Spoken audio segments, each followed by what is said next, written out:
Who will win? Gary Paffett. DiResta. René Rast. Wird Meister.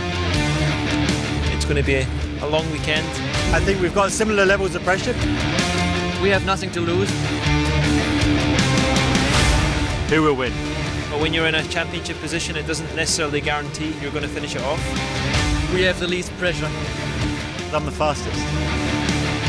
Who will win?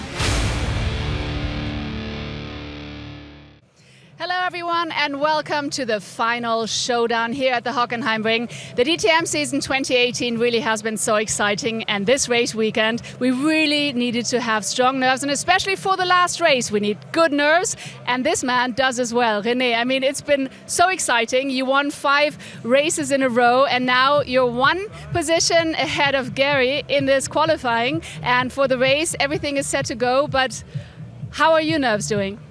I'm okay actually. I'm in a very similar situation like last year. I have nothing to lose, you know. The only chance to win the championship is to finish ahead of Gary, obviously. We have to, you know, score a lot of points, and Gary needs to have a less than a top 5 finish. So it's going to be tough, but we keep it going. We're certainly crossing our fingers. Best of luck, René. Thank you very much. And now to the commentator. So René Rast then keeping his cool. Welcome, as Verena has said, to the finale of the 2018 DTM season.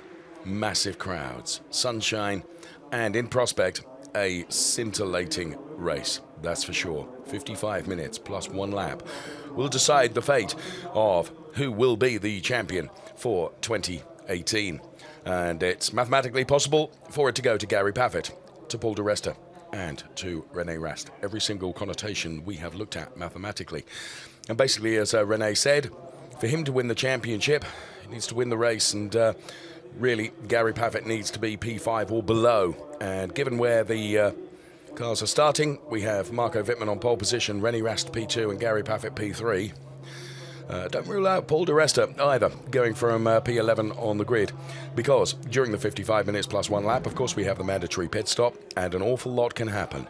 Strategy can come into play, and we don't know how it's going to go. What we do know is it'll be brilliant, and we also know that it is the last appearance in DTM of Mercedes-Benz. Thank you, fans, for 30 years.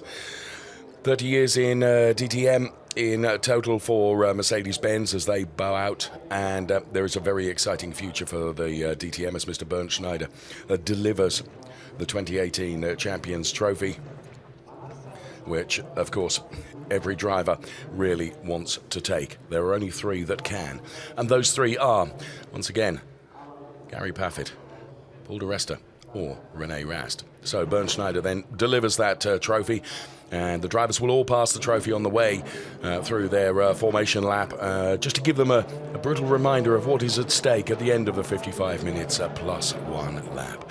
All the drivers are feeling very tense as we look at Norbert Haug, and let's hear from Gary Paffett now. Oh wow, so now it's the final race, Gary, and I mean, you guys are not good for our nerves because it's been so exciting. This is the final race and you're in a brilliant position basically, but how are you feeling right now, and how confident are you to win this and to win the title? We have a good car. The car's been really good in qualifying. It wasn't an easy qualifying, but I fought hard and got myself on the 2nd row alongside René, so I'm really happy with that. I think we have a car to win the race, but we just have to try and do the best we can, collect as many points as we can, and stay close by to René. I mean, anything can happen still. You know, anything you can go any way still. So we just have to focus and just do the best race we can. Sure you will. Thank you so much, Gary. Best of luck. Back to you. Thank you very much. So we hear from Gary Paffett then, who of course is one of those contenders as we look at Toto Wolff and Susie then walking down the pit lane. An awful lot can happen, as Gary has indicated, during the course of the race duration. And, well, it wouldn't be DTM if it didn't happen. Lots and lots of, I mean, we had a fantastic race yesterday and we're expecting much of the same today. And there we can see Jamie Green, British driver there, And still in with a mathematical chance of the championship. Let's not rule him out yet. He goes from P11 on the grid, but can still do damage from there. Who knows what's going to happen during the course of the race. That, of course, is Paul DiResta. He's still in the hunt. So now I'm here with Paul DiResta. Paul, you're still in a really good position to win this championship, to snatch the title, but I guess a really good strategy down your sleeve would be helpful. I would call myself an outsider now. After the car got broken yesterday, I lost some new parts and just didn't quite get optimum. Drove a very good lap in qualifying, but the car just wasn't quick enough. So, like you say, René and Gary are close to each other. They can cause a bit of chaos. And we can certainly do something very different. I don't think it's going to be a straightforward race. And at the end, you have to roll the dice and see what happens. And we're going to find out very soon what happens. But at the moment, we just need to pay attention. But how does your car feel today? Well, it wasn't quick enough in qualifying. Whether it be quick enough in the race, I don't know. But genuinely, there was no mistakes. It just wasn't quite there because all the bits you change in DTM is so critical to get it in the window. And that's what's hard. Best of luck, Paul. Thank you so much. Back to the commentator. So Paul then considers himself an outsider. Marco Wittmann is on pole position. Alongside him is René Rast. Going from P3 on the grid, then Gary Paffett. Bruno Spengler, P4. To the next row of the grid, we find Augusto Farfus and Eduardo Mortara on the third row. Then it's Joel Erikson and Philip Eng, two BMWs together on the fourth row of the grid, P7 and P8. Then it's Nico Müller and Timo Glock, P9 and P10. P11 and P12, the sixth row, go the way of Paul DiResta, who we have just heard from, and Lucas Auer. Then it's Daniel Juncadella and Jamie Green on the seventh row, P13, P14 for those two drivers, ahead of Pascal Wehrlein and Mike Rockenfeller. And to bring up the rear of the grid, we find Loic Duval and Robin Freins. So that is the grid for the final race of the 2018 season here. And the championship has come right to the wire then, the final race of the year. And the champion will be decided at the end of this race.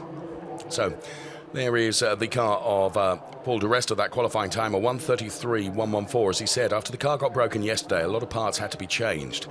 And to get the car in the optimum position and to get the very best out of it, they didn't achieve it for qualifying, which is why he is down there in P11. Gerhard Berger there, the chief of the DTM, talking to his nephew Lucas Auer. Here is Timo Glock. He will be going from P10, a 1:33.112 for Timo Glock, the BMW driver who very much figured in the race yesterday. And Timo Glock had a very good race, to be fair, and it was reminiscent of our opener here at Hockenheim. Timo Glock on the podium for P3 yesterday. He's got work to do from P10 on the grid. One place ahead of him is Nico Müller. That 1:32.972 time gave him P9 on the grid for the 51 car of Nico Müller. Ahead of Nico Müller, the BMWs of Philip Eng and Joel Erikson. As we can see from our commentary studio, as the cars are beginning to, or rather the spectators out on their grid walks are beginning to leave the grid now, as Gary Paffett gets into his car and will try and settle himself down for the prospect of the race ahead. René Rast, as you can see, being supported into his car, and there indeed is Philip Eng going from P8 on the grid. As I mentioned, a 1:32.960 for Philip Eng in his first season of DTM. He will round that out in this race, of course. So Philip also making himself comfortable inside the car, ready for the race. Joel Erikson, of course, a race winner in DTM. Like Philip Eng, it's his maiden year in the DTM. But Joel Erikson has taken a race win. It came in the second race at Misano in Italy. And Joel Erikson goes from P7 on the grid. And there through the Champion 2018 trophy, you can see the René Rast car, which is going from P2 on the grid, and this, a fantastic helicopter shot of the Hockenheim and the huge crowd that is here to enjoy this final race of 2018. So Wittmann, Rast, then it's Paffett and Spengler. The team standings after 19 of 28 races. AMG Motorsport Petronas 348 points, 294 for the Motorsport Ramus team, as you can see. Toto Wolff then, once again, in the garage of Mercedes-Benz. We're not far from the race getting underway.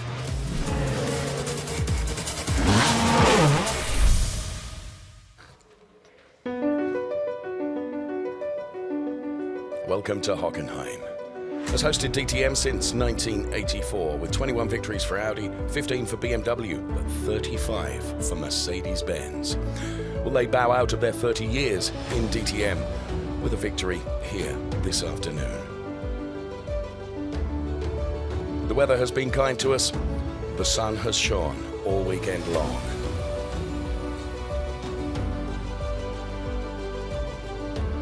And the grandstands and car parks have filled to almost capacity to enjoy what will be a thrilling race.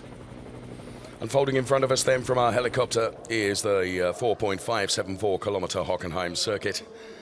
And we look at Eduardo Mortara, the Mercedes-Benz driver, who will be going from P6 on the grid. Augusto Farfus for BMW, another good qualifying from Augusto. He did a good job yesterday and has done so today. He goes from P5 on the grid.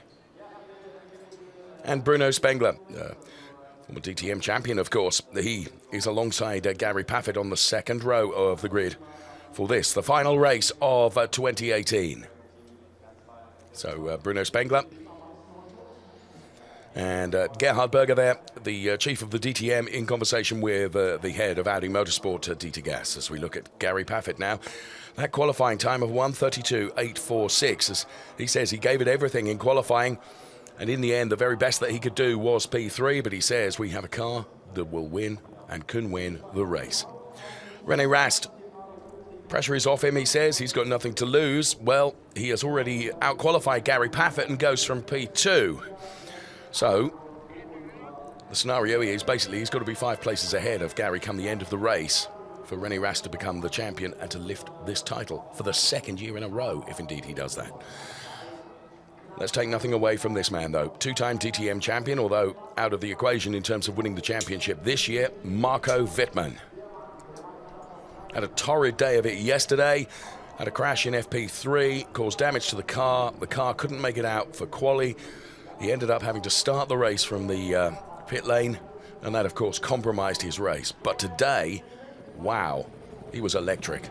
And a 1:32.6 gives him pole position. Driver standings then, 240 points for Gary Paffett. Paul DiResta considers himself an outsider now on 233.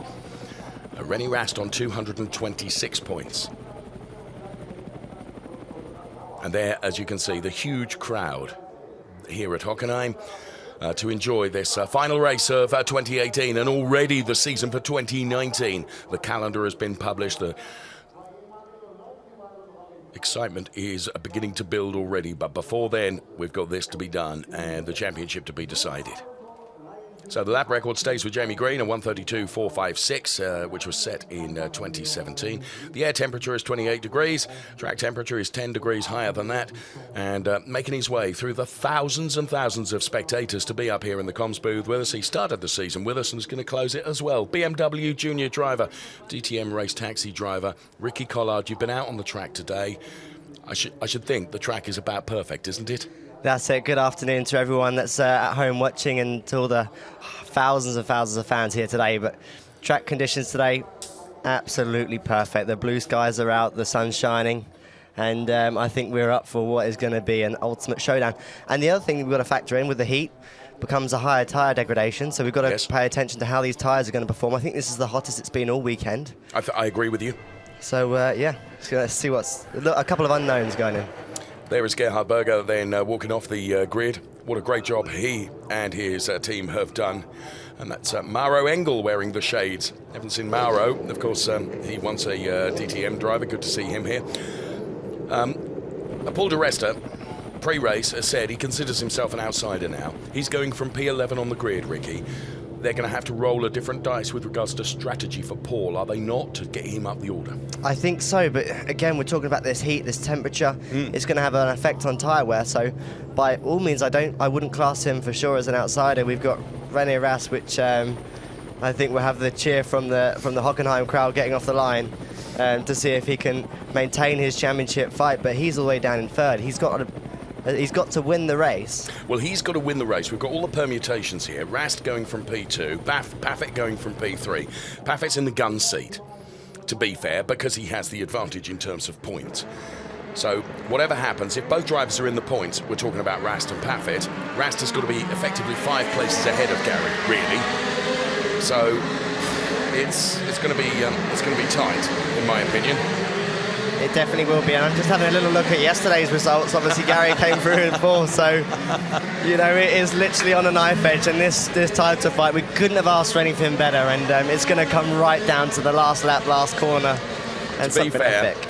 You and I, when we were here in this position right at the beginning of the year, we had 2 fantastic races of proper door-barging touring car racing, which we loved. It's been pretty much like it all season long, hasn't it? And that has meant that the DTM has delivered some incredible race action. And let's be truthful, over the course of how many races we've run, to get to the final race, and the championship can still go one of 3 ways. You know, you couldn't have written a better book, Ricky, could you? Absolutely not. We're all sat here going, God, come on, we've got 55 minutes plus 1 lap. We want it to start now. They're doing the formation lap there. This will be a really, really crucial start for all 3 of these title contenders. And also Marco's starting off pole position here. We've got to remember, he's not in the championship fight, like he pointed out. But he still wants to win the race. Exactly. So if anyone's got nothing to lose, it's Marco Wittmann. Yeah, I agree with you. So we can see as we're on board with René Rast now, he is, I have to say, in the pre-grid interviews, he and Gary both looked really, really cool. Paul, I thought, was a bit edgy. He will be a bit edgy because of so many things changed on the car yesterday. They didn't optimise the car. It didn't perform to his expectations during quali. That's put him on the back foot. But, as is often the case with hugely professional racing drivers, when they're on the back foot, that's when they drive at their best. Well, there's one man that's been on the back foot since 6 rounds ago, and that's René Rast. And well, yes. There's a classic example, as when you've got, he keeps saying he's got nothing to lose, and when he has got nothing to lose, you know, it gives you that different mindset, which unlocks something special in a racing driver. It gives you that go faster pedal that we've been talking about yesterday. Audi saying goodbye to Mercedes-Benz, as we would expect them to, and Mercedes-Benz, of course, bowing out of DTM after this race, after 30 glorious years, and very, very sad to see them go. However, things looking very, very good for 2019. The cars line up then. And they're being guided into their grid boxes. There is Gary Paffett. Is this going to be the year that he can add to his championship? René Rast is going from P2 on the grid. Gary Paffett from P3. There is Paul DiResta, as you can see. We bring the graphics up on screen. Those are the championship contenders. The engine note rises. Stand by. We have 5 red lights. The lights go out. Let's go racing for the final time in 2018 with DTM. René Rast, brilliant start, puts himself ahead of Marco Wittmann. Gary Paffett maintains that P3 position. So as they head into turn number 2 for the first time of asking, René Rast has already put himself up 1 position. There's a lock-up, I think that came from Joel Erikson.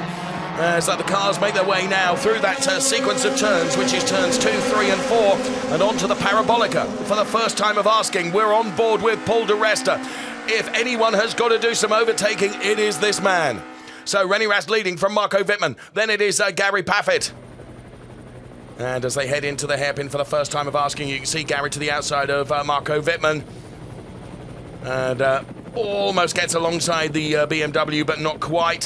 Thankfully, all the cars come through there, Ricky, without any touching, I think, through that hairpin. And that's not always a given, is it? That's never always a given, and it's never a given until the end of the first lap. But again, we're seeing the 2 guys go side by side as Farfus now tries to slot in behind Edo, but it's all looking a bit close out there, and it's interesting to see Paul. Paul has to make these risks and take these risks to be able to get himself up near the sharp end, but then at the same time, these risks are what could cost him quite a lot of points. That was a good move by Edo Mortara to put himself ahead of Augusto Farfus.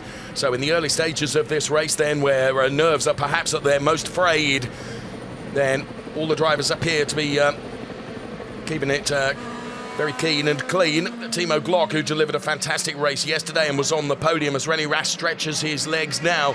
And we put 1 lap in the book of this 55-minute plus 1 lap race as DRS gets enabled. Rast leads from Wittmann. Paffett is P3, then it's Spengler, Mortara. and then it's Farfus Muller and Paul DiResta is P8. So running very wide there is Daniel Juncker-Deyer, just slotting in front of Loic Duval. So through that turn 2, 3 and 4 sequence and out onto the Parabolica once again. Gary Paffett already working on the brake bias then, and changing from front to rear or rear to front, the percentage of braking. And you can see the cars bottoming out on the bumps leading up to the hairpin there, Ricky. And Paul DiResta and Philip Eng have got to change position. Now, Paul DiResta is P8, Philip Eng is P10, Ricky. Exactly, that could be quite costly there for Paul. Like we're saying, he has to make these risks and take these risks, but at the same time, if he pushes another contender wide, then he's going to have to take the penalty for it. But here we go, Lucas Auer down the inside of Timo Glock, and a bit of textbook stuff there, but Timo, the fighter, cool, will continue to push for the rest of the lap to try and get past us. Lucas runs a little bit wide there. Oh, look at this, Paul DiResta, well, he said before going into the race he considered himself an outsider. Well, that's definitely not helped his quest, but now he's got to do it all over again. He's got Jamie Green right on his tail now. Jamie Green almost to the inside of him around the Sachs turn. So Paul DiResta, that's dropped him down the order by a further 2 places. Oh, and that was looking very dodgy from Philip Eng ahead of him. He almost lost the front end of the car, Ricky. Yeah, a little bit of a moment there. It's quite difficult because you're on power as you're turning through the S's, and then as you come into the last bit, you try and hit the brakes, and it's quite easy for the rear to snap into a bit of snap oversteer, which, he caught well, but that could have been a bit of a moment. So Rast leading from Fitmin, Paffett, then it is Spengler, Mortara, Farfus, Muller, Erikson, Eng, and DiResta now is P10. That's the way it's looking at the moment. Gary Paffett then seemingly quite comfortable in that P3 place at the moment. He will have DRS available to him. And Jamie Green and Lucas Auer are going to have to change position as well. So Lucas Auer, who's been on something of a charge up the order, hasn't he? And he's going to advantage himself because he'll be going to P11, and Jamie Green will be returning to P12. If it stays this way, Paffett will win the championship by 4 points over René Rast. Paul DiResta will be P3, but we've got an awful lot of racing still to come. 50 minutes plus 1 lap. Nothing is a given yet, is it? Nothing is a given, especially around this tight, twisty circuit of Hockenheim, and it just entails for such great racing here. And you can hear Timo Glock yesterday saying he thinks this is one of the best tracks in the world. And I think for spectators, it definitely puts on a good show. Oh, you're not wrong there. And the drivers love it too. As you said yesterday, Timo Glock said, as far as he's concerned, it's one of his favourite tracks. Well, of course it would be. He's had a lot of success here. And, of course, was on the podium again yesterday. He's got to work hard to get on the podium today from where he is, P13 at the moment. Ahead of him is the warring pair of Lucas Auer and Jamie Green. And Lucas Auer back now ahead of Jamie Green. Jamie Green having to relinquish that position. So René Rast is 7/10 ahead of Marco Wittmann. And Gary Paffett is 1.4 behind the race-leading René Rast car. It's quite interesting now on the exit of turn 1. That curb is really, really aggressive. And if you hit it just a little bit too wide, it can really cost you quite a lot of time, because like we saw Gary Paffett in qualifying, it can really just bounce the car up in the air, and the front wheels completely come off, and you're just a passenger, and there's nothing you can do. On board with Gary Paffett now. Look at the concentration and the focus as he heads into the hairpin now, creeping ever closer to Marco Wittmann. And behind is Edo Mortara and Bruno Spengler and Augusto Farfus. And Bruno Spengler all over the back of Augusto Farfus now.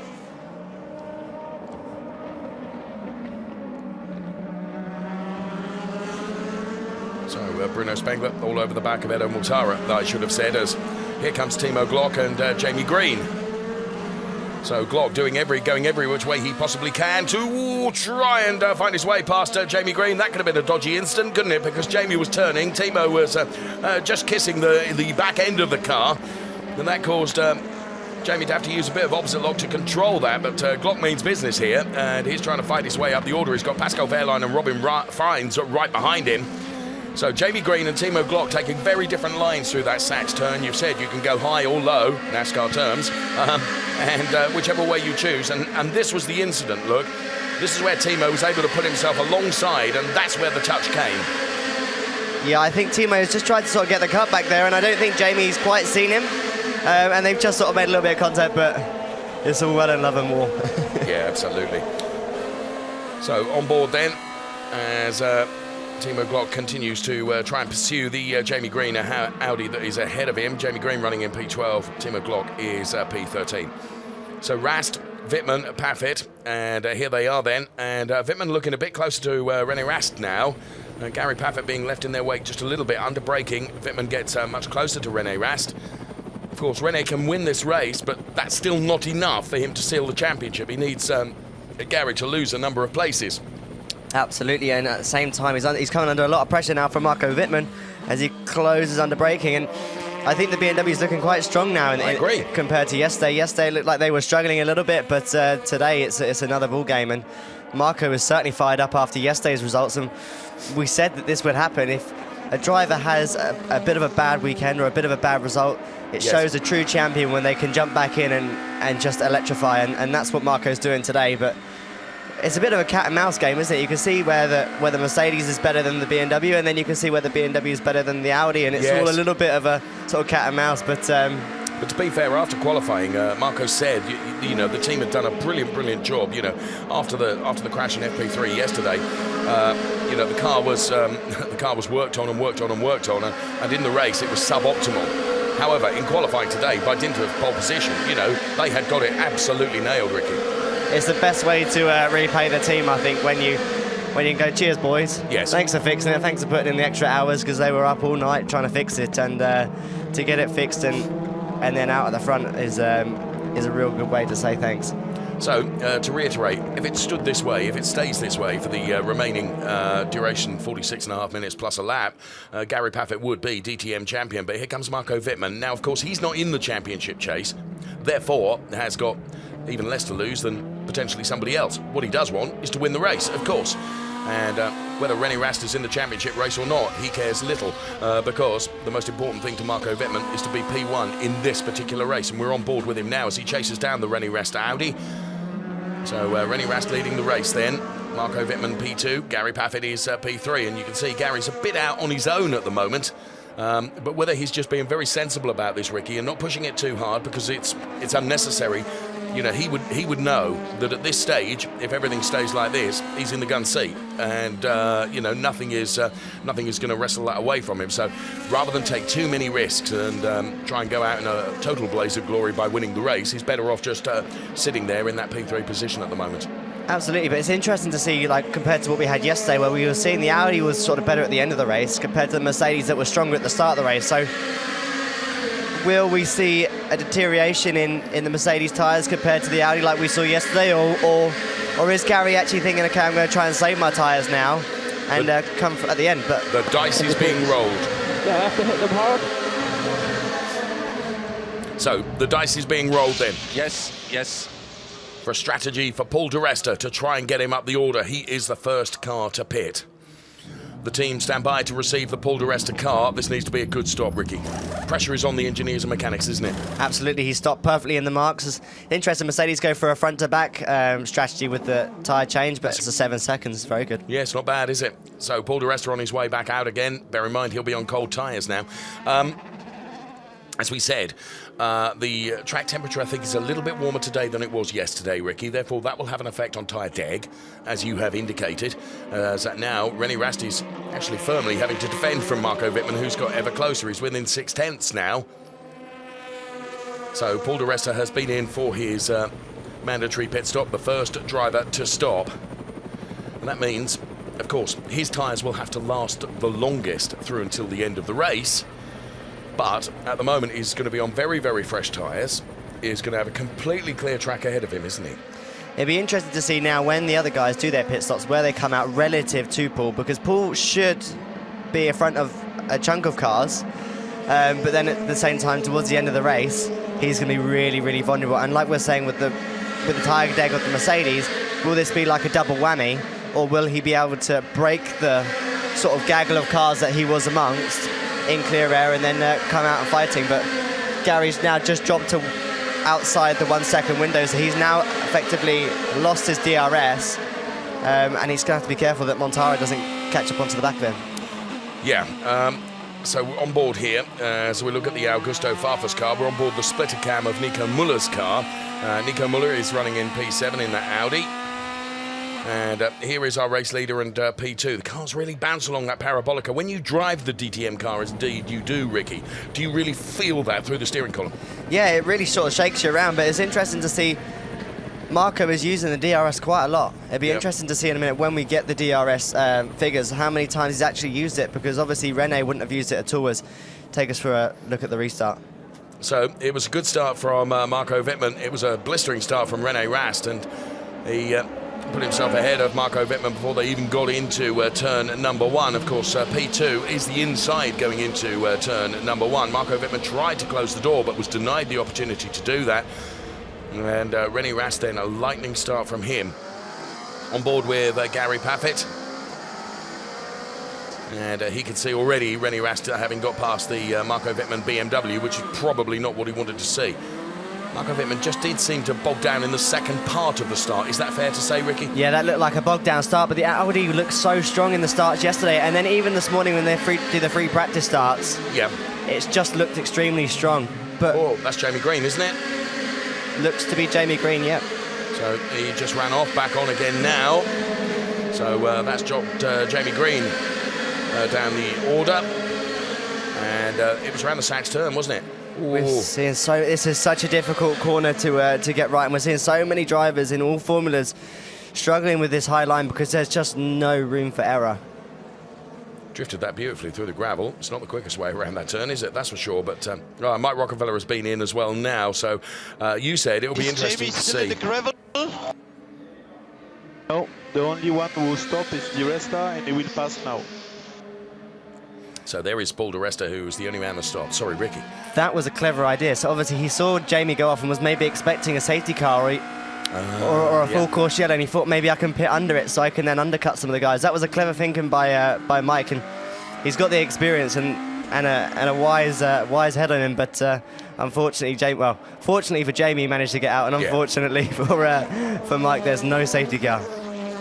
So here is René Rast then, who's stretching his legs now. He's 1.1 seconds up the road from Marco Wittmann. That means that takes Marco out of the DRS window, doesn't it? Gary is out of the DRS window on Marco Wittmann. He's protected from behind, isn't he? Because he's got Edo Mortara behind him, who's not going to cause him any problems at all. So at the moment, it's been pretty comfortable for Gary Paffett, but there's still a long way to go yet.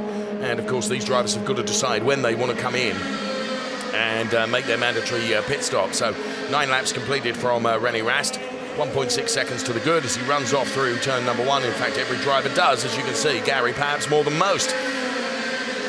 And on board now. Now he can see P1 and P2 escaping from him, but providing he maintains within this window, if you like, of being within a couple of places of René Rast, absolutely everything is fine for Gary Paffett. He said the car was supreme in qualifying.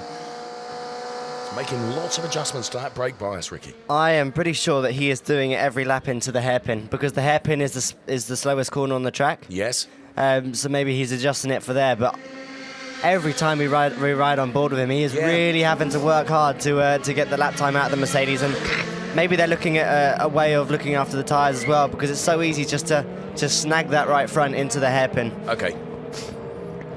Well, Timo Glock there, ahead of the Robin Freins, and both Timo Glock and Robin Freins ahead of Pascal Wehrlein.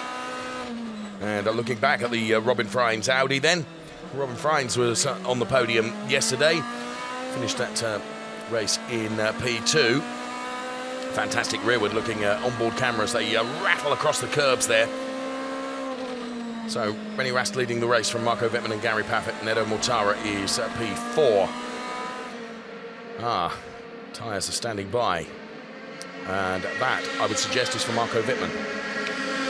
Yeah, I didn't quite get to see which garage it was, but obviously it's quite... I don't think his name is Andy or Oppa. I think that might be the mechanic's name. Well, it's a very strange way of saying front left and front right. Yes. So, here we can see the DRS usages. You said that Marco Wittmann had been using DRS a lot. You're right, he's only got 5 laps of DRS left. Yeah, I think maybe it looks like Rast has just got such good pace. I think Marco was using the DRS to just try and stay with him, and try and drop Gary. And it looks like now we'll keep an eye on the timing screens just to see how they're getting on with regards to the distance and the gap. But at the moment, the last lap from René Rast, a 35.9. Oh, Robin Frijns doing everything he can to try and get past Timo Glock, taking curb, grass, Astro, you name it, on the way to the hairpin, and then makes his car so wide to prevent Timo Glock coming back at him. That was an unorthodox route around the Parabolica, Ricky, in my opinion. I'd love to see a replay of that. He launched the car. I thought I had 2 minutes to breathe and have a little look at the timing screens for us here, but no, there's action all over the place. Be interested to see a replay of that.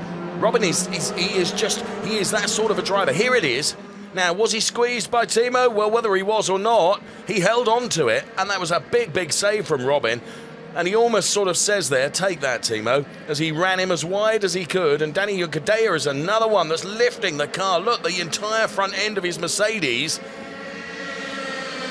Extraordinary. If you catch that curb wrong, Gary Paffett, forgive me. This has to be the perfect pit stop. No mistakes. Another adjustment on the brake bias. Incidentally, black and white flag. And there's no one else in the pit lane. For Timo Glock, for forcing Robin Frijns off the track. In comes Gary Paffett. This has got to be perfect. Oh, a little bit slow on the front right. Watch the white line, watch the white line. A 7.6, that's good enough. Wasn't the quickest we've seen, but we've certainly seen a lot slower as well, haven't we, Ricky? So he's on his way out of the pit lane now and is on cold tyres. And there is Paul DiResta, who, of course, his tyres now are up to temperature. But Gary, I would suggest, is perhaps sufficiently up the road. Oh, the car is very tetchy, isn't it, at the back end under those new tyres. He's perhaps not aggressively weaving, just slowly weaving the car from side to side, just to gently generate the temperature into the tyres. You've said to me in the past, Ricky, you can put temperature into the tyres too quickly. You can be too aggressive. Yep, that's it. We always have the famous British Bake Off terminology of making it crispy on the outside and soft on the inside. But yeah, you've got to warm the tyres really from the inside and then let the temperature radiate out. But unfortunately, that can take quite a long time, maybe 1 or 2 laps, and the guys haven't got that. They've got to get straight on it in the space of a couple of corners as we ride on board now with Timo Glock into the famous Sachs curve. So Timo Glock then, who has had a warning flag, as in comes Edo Mortara and also Bruno Spengler, and all of a sudden the pit lane becomes quite busy, doesn't it? And reset, running to the end. You're going to come out just in front of Paul. And obviously Gary's on track as well. Just look after them. Now, that was look after them as drivers rather than look after the tyres, I would suggest. So Bruno on his way out now. Oh, this... A 6.5. This would be interesting to see. No! No! That's got to be an unsafe release. That's got to be an unsafe release. Right into the path of Bruno Spengler. Be interesting to see what the race stewards thought of that, but again, a great stop there by the BMW mechanics, and Mercedes a little bit slow with the pit stops, and that's cost them. Yeah, well, it was 8.4, wasn't it, for Edo Mortara? And 6.5 for Bruno. Yeah, that's probably one of the quickest stops I think we've seen and then this weekend. They released Edo almost into the path. Well, he was into the path of Bruno Spengler. Bruno probably had to brake, didn't he, to prevent a collision there. Yep, so it'll be interesting to see what the under investigation for an unsafe release, Edo Mortara. And that always, I think, is well, not unfair, because clearly it happened, but it's not necessarily the responsibility of the driver, is it? You don't know when to go. You're told. No, it's really good that DTM give us access to the radios there, and you can hear them saying, go, go, go, go, go. As here comes René Rast now into the pits, with a big slide into the pits as well. Now, he locked up hugely yesterday. He's done the same today, all 4 wheels. Got to be so careful not to exceed the pit lane speed limit. Right, he's in, again, perfectly on his marks. So the team go to work on the René Rast car. Oh, 6.8. It's a 6.8. You have 3-second margin to Paffett to warm up the tires. 22 laps to go. Whitmer is going long. Will come from behind at the end of the race. So Rast in then, making his way out of the pit lane now. This heli shot showing us it was a good stop, and he's going to have 2 seconds to Gary Paffett. Gary Paffett, of course, will be on warm tyres. René Rast will be on cold tyres. There is Gary. Now, come the end of the race, Ricky, factor this in. You said yesterday you felt the Audi came on stronger as the tyres, you know, they seem to... you're right, he's doing it every time, isn't he, as he heads towards the hairpin. This is what Michael Schumacher used to do in Formula 1, and this is just shows you how much of a high level the drivers are at, adjusting the brake bias every single lap. And it's so easy once you're in a battle and fighting just to forget to go back that half a turn or to get mixed up in your brake bias, but they're doing such a good job out there. And back to the point I was saying, you said that you felt the Audi looked better towards the end of the race than the Mercedes. I think this is the case, yes. And it'd be interesting as well to see with the heat if that's going to have an even big effect on the Mercedes. And it's going to be interesting as well to see when this man, Marco Wittmann, makes his pit stop, because we've still got 32 minutes. As that button they press there, that's just to cool the brakes. It's like a little water pistol that goes onto the front discs. Yes. And cools them, because otherwise you get quite bad brake fade. As here's the release. Now, this is under investigation. I mean, from my side, Ricky, we could see it because we're right opposite that. It looked to me like a slam dunk of a penalty. You know, there was no question that, in my opinion, he shouldn't have been released. I think so. Again, I don't think he should have been released, and it's a difficult call to make because it all relies on how much wheel spin you get when you come off the jacks. Yes, of course. And if you have too much, then that can slow you down. And sometimes you get a good release, it can be okay. And it was, in fairness, no further action. So you're right, and I'm wrong. You know, what they do, they look at the data, don't they, in terms of when that car left the grid box and whether, you know, and as you say, if he got more wheel spin than he was expected, that would slow him, and then we're talking about tenths and 100ths of seconds. Okay, well, there wasn't a collision. There is Gary's wife looking on, Lisa, as Gary now. You can see the concentration there as he, you really have to use the lock, don't you, to turn that car in, or rotate it is the racing driver term. Yeah, they're not like a London minicab where they can do a turn on a 50p piece. You have to put a lot of lock in to try and get it to go around these hairpins. And quite often you can see the driver, sometimes when we have the contact going into the hairpin, yes, it looks like the driver releases the steering, but it's not. He's got the maximum lock on, but yeah, it just won't turn any more than what's on the rack. So here is Gary now heading in towards turn number 11. There is René Rast, who, to be fair, he did a very, very good job, didn't he, in terms of staying ahead of Gary following that pit stop. Around the Sachs turn now. It says P12 for Gary Paffett. That, of course, is actually not the case, because it is pre all the other drivers stopping. Because still to stop, we have Marco Wittmann, who's leading the race. Nico Müller is P2. Then it's Augusto Farfus, Philipp Eng, Robin Freins, Lucas Auer, Pascal Wehrlein, Loic Duval, Daniel Juncker-Deyer, and Jamie Green. All yet to stop. Some 10 drivers yet to stop. And to let everyone at home know, I've been keeping an eye on the timing screen as well. Say, what's the difference? And Marco Wittmann is lapping about half a tenth. So we're talking a fingernail of a difference, but a difference is a difference, and it's such close racing in DTM as he just has a little lock up there. The front left under rotates going into turn 8, but will it be enough? And how long will he be able to make these tyres last? Well, he is, for the moment, staying out. Now, I thought when we looked into the garages that they were preparing tyres for Marco Wittmann. Now, it might be that I picked the wrong garage and it wasn't Marco Wittmann's garage. He's around Sachs turn now. Back on the power once again. Is this going to be the lap that Marco Wittmann does decide to come in to take his mandatory pit stop and to change those tyres? Well, they normally leave it quite late before they make the decision to dive into the pit lane, but not as late as that. So Marco Wittmann does stay out again. There is René Rast. Of course, what Marco Wittmann has now, Ricky, he's got completely clear track ahead of him. So what they're going to try and do is leave it as late as possible, but they work out the equation, don't they, at his lap time relative to the lap time that René Rast is doing now, and they will try and get him to undercut, won't they? Yeah, that's it. So, I mean, a 1:36.943 last time round for Wittmann. I think this could be the lap. I think we're going to see Marco Wittmann pit, because you can see the front tyres look like they're just starting to give up a little bit there. Because Rast and Paffett, they're in the 35s, 1:35.648 for René Rast, 1:35.698 for Gary Paffett. So you can see there is a significant difference in the lap time between those that have stopped and those that are yet to stop.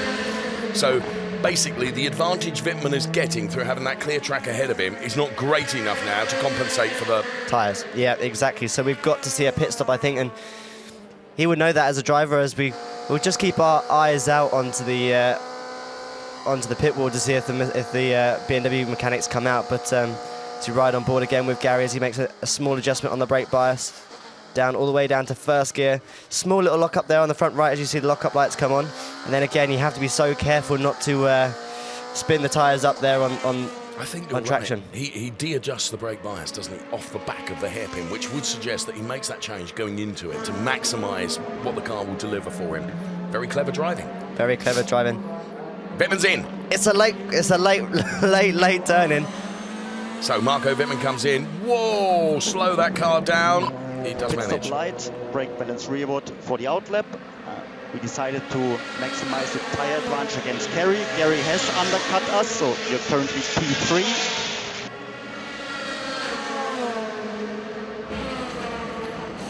So Gary has done that undercut by virtue of the fact that when they stopped him, and he's been able to deliver significant lap time advantage.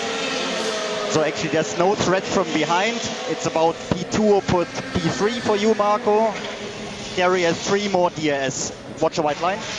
And there comes Gary going through, you see. So it worked, didn't it, for them? And didn't work. Didn't work for BMW. No, I think they must have left it just a little bit too late there, but be interesting to see, like we say, with how the end of the race will fare, with the tyre degradation being a key factor here at Hockenheim. Cars become lighter, of course, don't they, because the fuel load reduces. I suppose that's one way to save your tyres, is get them airborne out of the turn 1 on the exit curve. Yes. Oh, on the inside of Lucas Auer. Lucas Auer completely defenceless because he's just returned from his pit stop and he's on cold tyres, so Timo Glock able to go through without any problem at all. So those still to stop: Muller, Farfus, Freins, Wehrlein, Duval, Juncker-Deyer and Jamie Green. Duval comes in now, I believe. And this is Joel Erikson on the inside of Mike Rockenfeller. So as you can see on the left-hand side of your screen, it's for P14 in the race overall, but bear in mind, these drivers have stopped. So Joel Erikson goes through on Mike Rockenfeller. Nico Muller nominally is leading the race.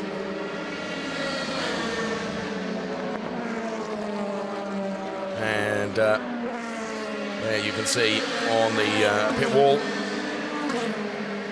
Arno Zenzen as René Rast continues his quest. Rast has done and he's doing everything that he can. But when you're in a position, Ricky, in a Drivers' Championship, where you're reliant on other drivers not to score well, it's not in your hands, is it?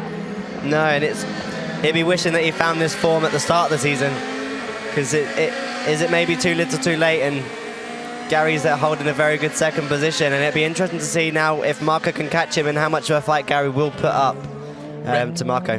René could not have done any more, could he? You know, he's won 5 races in a row. What have we got? 25 minutes plus a lap. Still plenty can happen in that period of time. Let's not put the commentator's curse on him. No, let's not do that. I'm absolutely not going to do that. But you know, he couldn't have done any more. But it was always going to be reliant on other drivers not scoring well.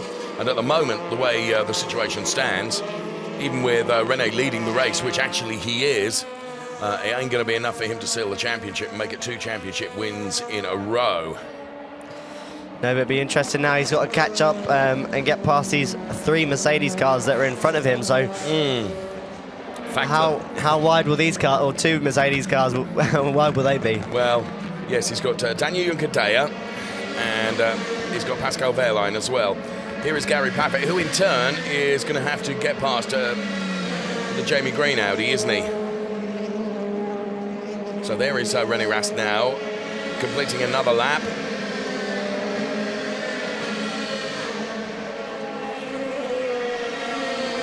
Look, Duval, Pascal Wehrlein, Daniel Juncker-Deyer, running more wide than any, that's for sure. And there you can see, lurking in the background is Gary Paffett.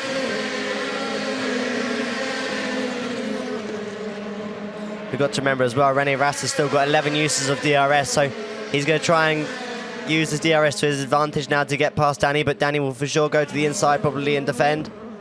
Well, he ain't going to have the chance because the inside that he wants to go into is now filled with the René Rast Audi. He set that up really quite early on, and to be fair to Daniel Juncker-Deyer, very professional racing. There was no hint of him having to or defending that place more physically than we would have expected, perhaps.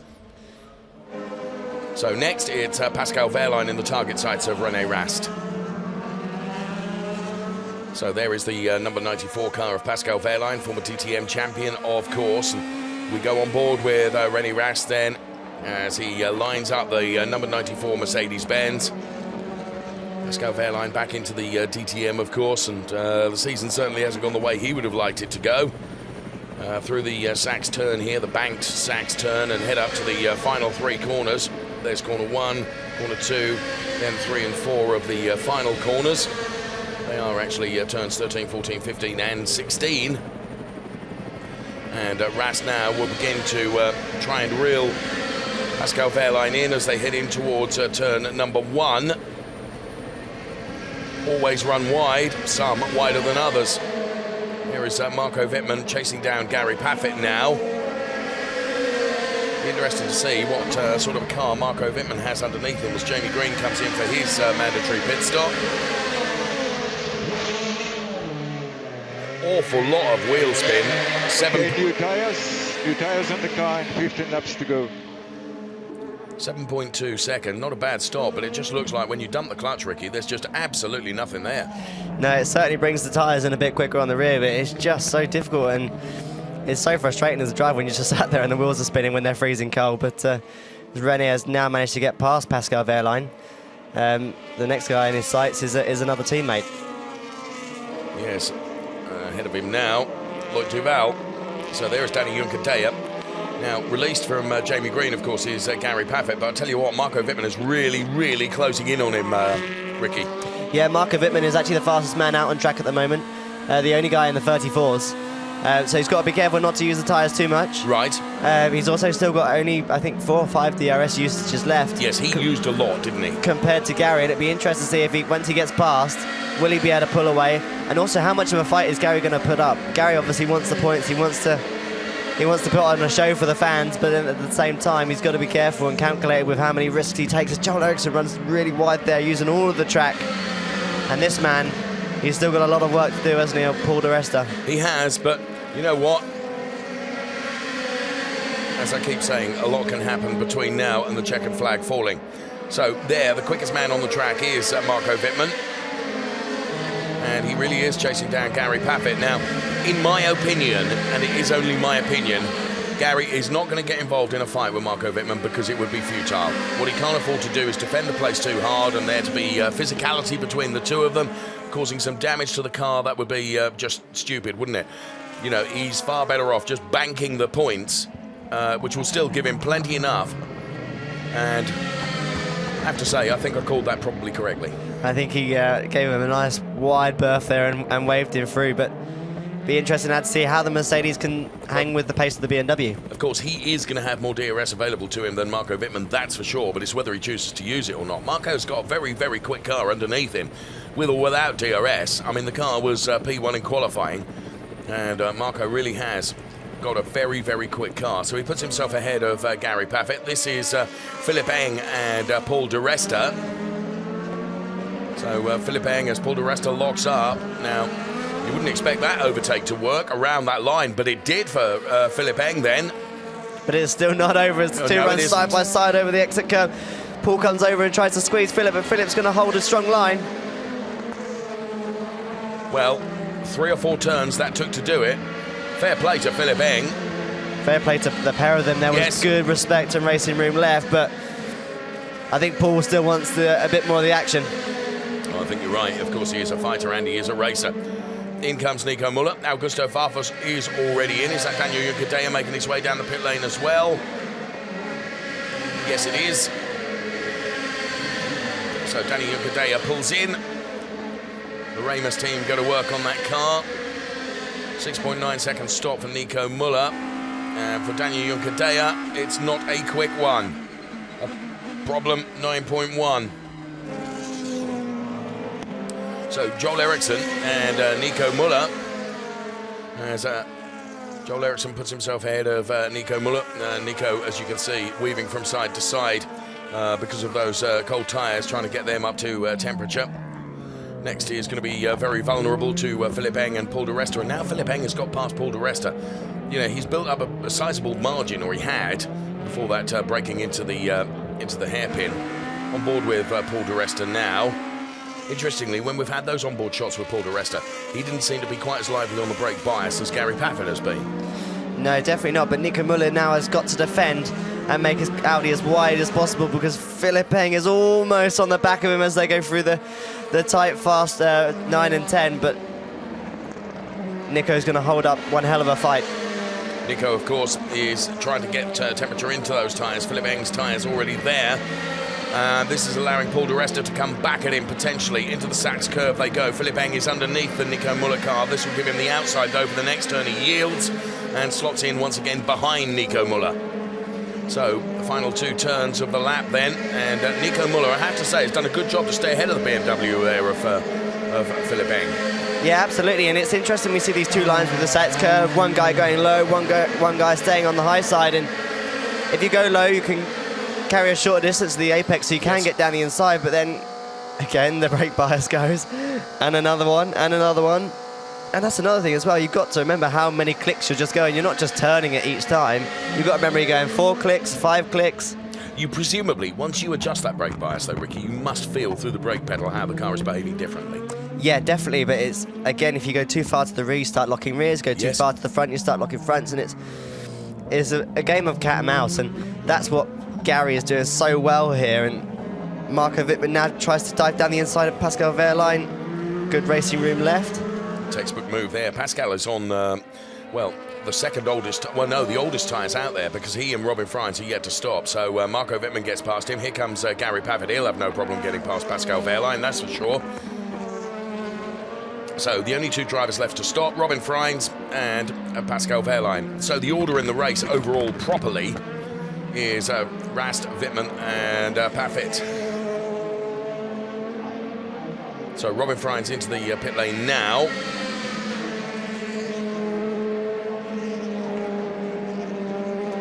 So Marco Wittmann then, earlier on, having got past Gary Paffett. 13 laps remaining. Watch the white line on the exit. We have 13 laps remaining.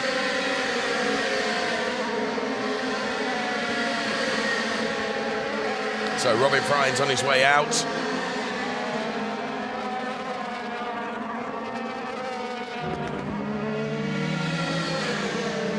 And a very busy track that Robin Frijns rejoins. Augusto Farfus goes by, and Robin Frijns now will have Timo Glock for company. Both he and Timo were on the podium yesterday. Augusto Farfus and Mike Rockefeller are continuing their fantastic fight that they've had. Mike Rockefeller at the moment ahead of Augusto Farfus, but here comes the Brazilian star in the BMW. Then is he going to dive to the inside of Mike Rockefeller as they head towards the hairpin? He shows his face, and through he goes. Mike Rockefeller will try and come back and get underneath him, but he wasn't close enough to be able to do that. So that was a good move from Augusto Farfus, putting himself ahead of Mike Rockefeller in the Audi. We track the cars down through turn number 7. There was a bit of a lock-up from Paul DiResta, I noticed, Ricky, from just as I was watching that Augusto Farfus move. And Paul DiResta, of course, they rolled the dice with a strategy. He came in very early on, didn't he, for his pit stop, in fact, on lap 6. So the final driver to stop is going to be Pascal Wehrlein, and the mechanics are standing by then to receive the Pascal Wehrlein car.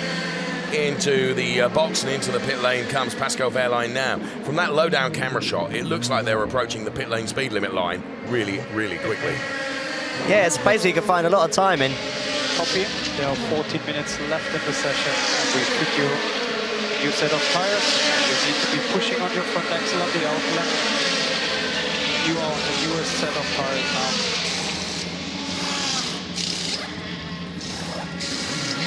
Oh! And remember your brake cooling. They had a problem with that rear tyre, didn't they? Whether it was a problem with the wheel, it was a problem with the wheel getting off the, almost off the spline, wasn't it? Yeah, Mercedes have been a little bit slow today with the pit stops relative to their competition, but there's just no room for error, is there? The slightest little mistake there with the gun, and the wheel not coming off the spline cost them maybe 1 second, but Nico Müller's now going to try and go right the way around the outside of Joel Erikson. Tell you what. Made it work. Did. But now Joel's going to be under pressure now from teammate Philip Eng. Philip Eng looks to the inside. Joel then just manages to stay ahead of Philip Eng. Nico Muller then all the way around the outside, as you said, with a good move for that overtake. Philip Eng, look at him, all over the back of Joel Erikson, showing his face to the rearview mirror of the number 47 car, both in their first DTM season. Joel Erikson, of course, having got a win this season. Philip Eng hasn't been on the podium, but he hasn't been a race winner. As you can see from the graphics, Rast is 5.9 seconds up the road from Marco Fitmin and 9.6 seconds up the road from Gary Paffett. Well, Rast has done everything that he possibly can, but if it stays this way, it's not enough. The championship will go the way of Gary Paffett. Paul DiResta is in the points, but only in P10.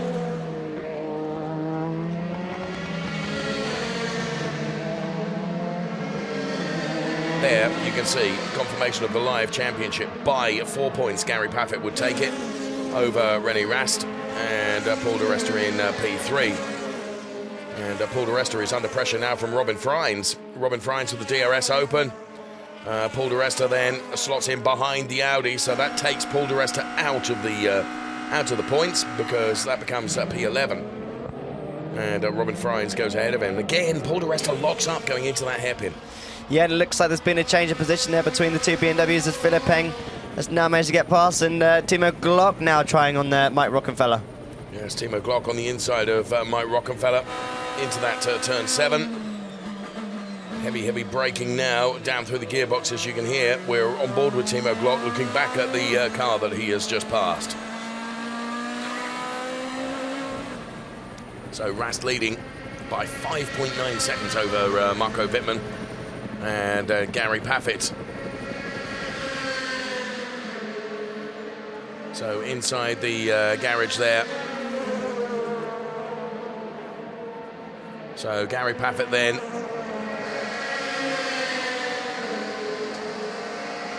looking pretty comfortable in the car, to be fair. Driving very sensibly. Fitmin is still lapping in the 35s. René and Gary are in the 36s. The only other driver in the... this is Nico Muller on Edo Mortara.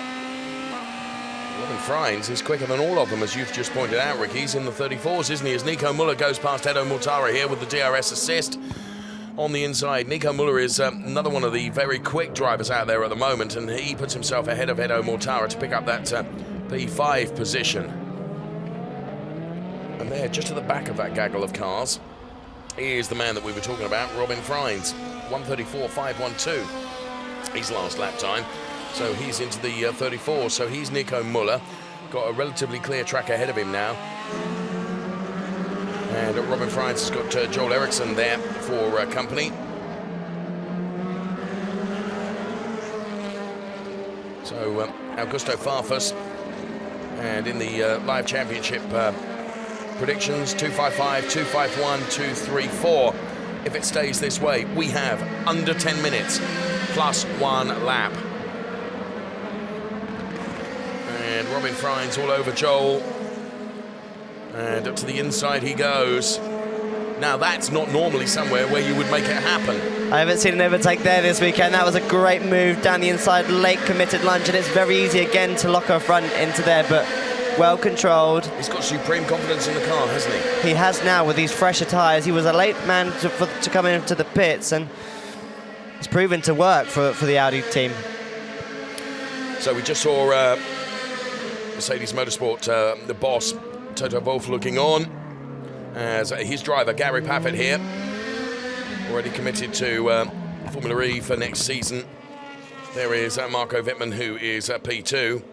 And the gap between Fitmin and Paffett is some 5.2. From René Rast to Gary Paffett, as you can see, it's 9.6, 9.8, and now it's 10.2 as Augusto Farfus is all over the back of Philip Eng. We could just see at the back of the shot there. And Edo Mortara, Philip Eng and Augusto Farfus need to think about Robin Freins, who's closing in on them very quickly. Mind you, We have only 8.5 minutes plus 1 lap of the race remaining.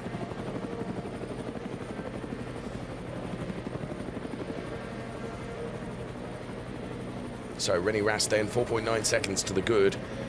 However, Gary Paffett in that P3 place. That's enough for him if it stays this way to seal the championship. And René Rast cannot do any more than win the race. But sometimes, Ricky, when you're in the race, that isn't enough, is it? No, it can't be, and it's interesting to see as we nearly had a moment there sorry, in the commentator's booth. The reason we're laughing is Ricky nearly fell off his chair. Yeah, René's doing everything that he can do, and it's one of those things when you know you've done every single thing you can possibly do. You know, I think he's going to get a massive cheer and a salute from all the fans here. But it's interesting again. We're seeing the Audis are really strong at the end of the race, and particularly this man, Robin Frijns. He is on fire, isn't he? Yeah, and this will obviously be for P8 if he can pull the move off, which I think he should be able to do reasonably easily with the DRS open. But again, there's a gaggle of cars in front of him with Farfus and Eng, and they look like they're starting to battle with each other as well. And that all plays into his hands, doesn't it? Draws Mr. Frijns right into the action. So Robin Frijns then does get past Edo Mortara, as you've said, with that DRS assist, it was relatively easy.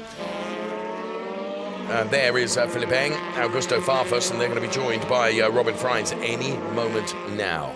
Look at how much of a gap he's made to Mortara just in sort of 2 or 3 corners. I know. And it's interesting as well, Farfus is weaving a little bit on left to right in the straight line, so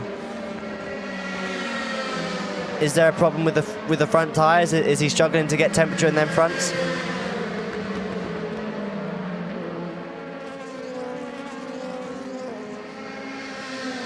So we have 6.5 minutes plus 1 lap remaining.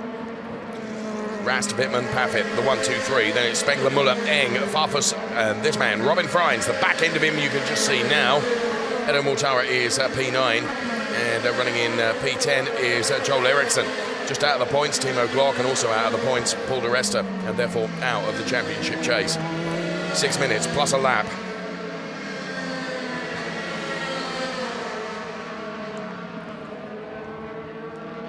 Robin Frijns nice and neat and tidy through the turns of 2, 3, and 4.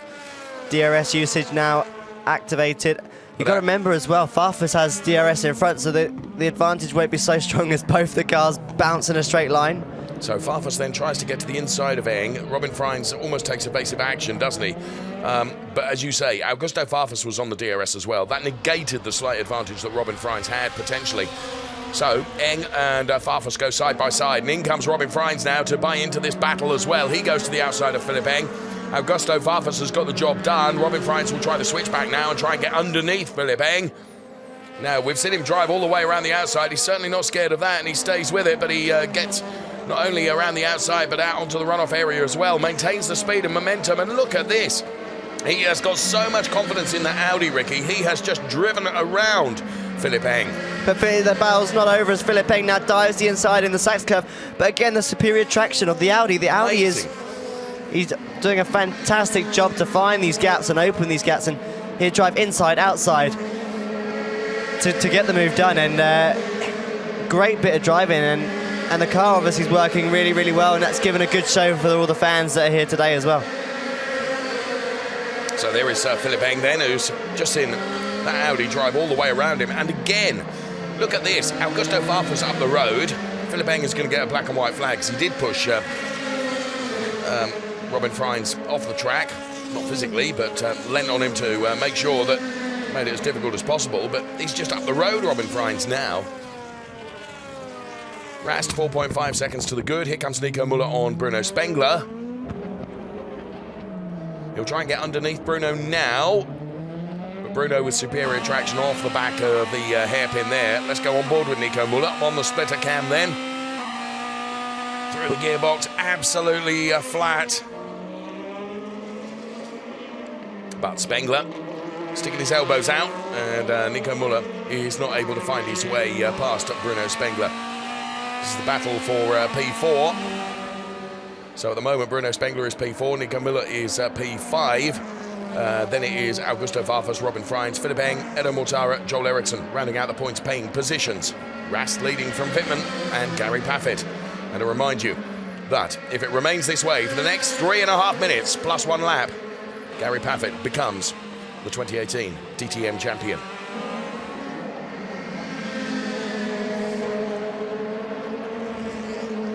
So the crowd in anticipation then. Mercedes-Benz bring to a close their 30-year history in DTM at the end of this race. And of course for them, Ricky, it would be something very special to win with not only the team's championship, but also the driver's championship as well. This man has thrown everything at it. Let's not forget that this will be record-breaking. This will be 6 wins in a row in DTM. Unheard of, isn't it? I was about to say, would that be a record? We'd have to check on any super fans out there that would be able to help us out, but I think that has to be a record. I've never known 6 consecutive race wins, and they've been dominant as well. Yesterday was probably the hardest I've seen him work for the race win. Yeah. But today it's just, he's led from start to finish, and no one can catch him, and no one can keep with the pace that he's got. And You're as right. the race continues towards the end, the Audi just seems to be getting stronger and stronger and stronger. From that blistering start where he got past Fitmin, he hasn't looked back, has he? Absolutely not. And at the same time, as a driver, the pressure's on, and they're all so close to the limit, and they have to make sure they don't make a mistake, but they also want to push and get the absolute maximum out of the car. As we see the battle now, as Nico Müller must have overtaken Spengler. Be interested if we can get a replay of that. But in the background as well, Farfus is having to defend heavily from Robin Freins. Robin Freins, another one. And again, it reinforces the point you're making about how good the Audis come on towards the end of the race. Here it is. So Nico Müller then around the outside of Bruno Spengler. And he's just got it, hasn't he? He manages to hold on to it, and then that gives him the inside for the next turn, doesn't it? He holds position and tries to give him a good fight, but just nothing that he could do. And we're on board with René Rast now as he turns in through the hairpin.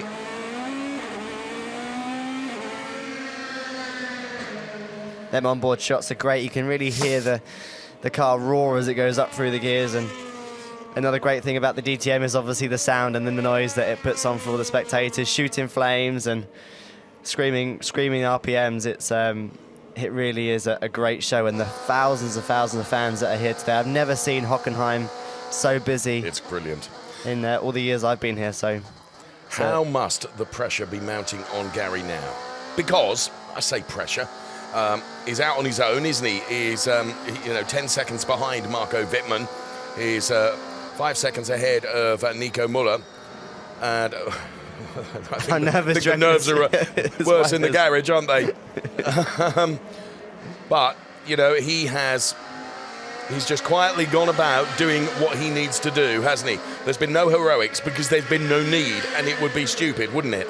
Absolutely. He's been here once. He's been here before. He knows what he's got to do. He can be cool and calm, and he's almost got the perfect conditions. He's not in a situation where he's having to battle like yesterday, but he put the hard work in yesterday. Yes. And this morning to ensure a good qualifying position. So, well, you'll remember he was utterly furious yesterday at the end of the race, wasn't he? Yeah. Things hadn't gone his way. I don't think he was particularly happy, but it was great to see that he did put a little thing out on social media to say sorry if he offended anyone, and definitely apology accepted if he can bring home this championship. Absolutely. And well, there he is, Gary Paffett then running in P3. As I mentioned just a few moments ago, he's a long way behind Marco Wittmann, who is P2, but he's a long way ahead of Nico Müller as well. And again, he just adjusts that brake bias off the back of the hairpin. Down through the gearbox, and here's Robin Freins and Bruno Spengler, as Robin Freins has put himself ahead of Bruno Spengler now. So Robin Freins is in P5. Bear in mind where Robin Freins started on the grid, Ricky, right on the, right at the back end of the grid. I mean, he has driven the socks off it. Here comes René Rast then, who will cross the timing line now to start the final lap. And here comes Marco Fitmin. But crucially, around the final turn, the Sud curve, and now we see the Mercedes-Benz of Gary Paffett that's running in P3. He starts his last lap. Nico Müller is chasing, so too is Robin Freins. But in truth, Nico Müller could go by him and it wouldn't matter. Gary, I think, has got it all completely and totally under control. This will be the Mark longest... Blundell is in the garage as well, of course, Gary's manager.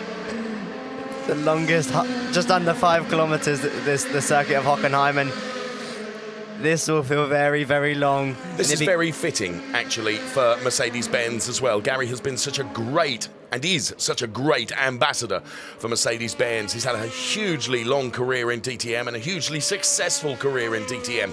So for Mercedes to bow out of DTM, to do so by taking the Teams Championship, but also the Drivers' Championship as well, but to take it with Gary Paffett is something very special, isn't it? Absolutely. He's worked so hard. He's got such a good relationship with the team. And I think in just under a minute's time, we might see... Don't say it! Shut up, as the mechanics are making their way out already onto the pit wall. Here comes René Rast then. He will break records because this will be the 6th win in a row for the Audi driver René Rast. He is the current DTM champion for the next few meters, because as the fireworks erupt, René Rast wins the race.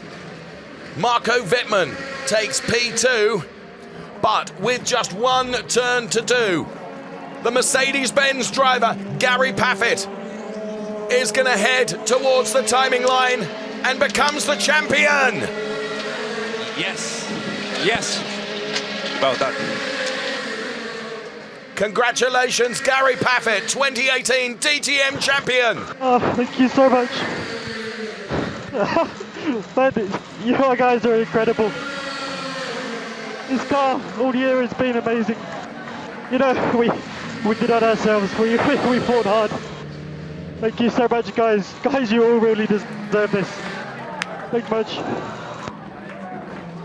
Oh, Gary, very emotional. You deserve it. You deserve it. Well done. And in truth, he does deserve it. Ricky Collard, that is... Gary, this is only a great result. Thanks a lot. We are happy. Great. Uli Fritz then, the boss. Thanks, Uli. Oh man, it feels amazing. It just feels incredible. Uli Fritz then, the boss of Mercedes-Benz Motorsport and DTM.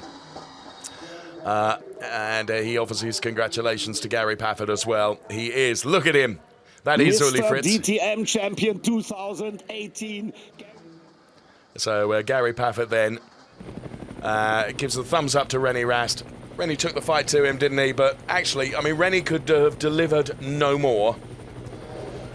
He really could not have delivered any more. But when you start relying on other drivers having to fall over, Ricky, you know, it's not in your hands, is it? No, it was out of his control, and I salute him 110%. He's given it absolutely everything he can, but what it takes to become a champion, it's hours and hours and hours and days of hard work and sacrifice. Sacrifice being the biggest word here. And behind the scenes, they have to put in so much work. And I think it's all coming out now in Gary's emotions. And let's not lose sight of the fact, in the tough years that Mercedes-Benz have had, Gary has worked so hard for the brand. Often he would have made sacrifices in terms of setup for others to perhaps benefit from. You know, he's been the perfect team player, hasn't he? And well, he is so rewarded. He does thoroughly deserve this championship, and we're absolutely delighted for him. Gary Paffett is the 2018 DTM champion. And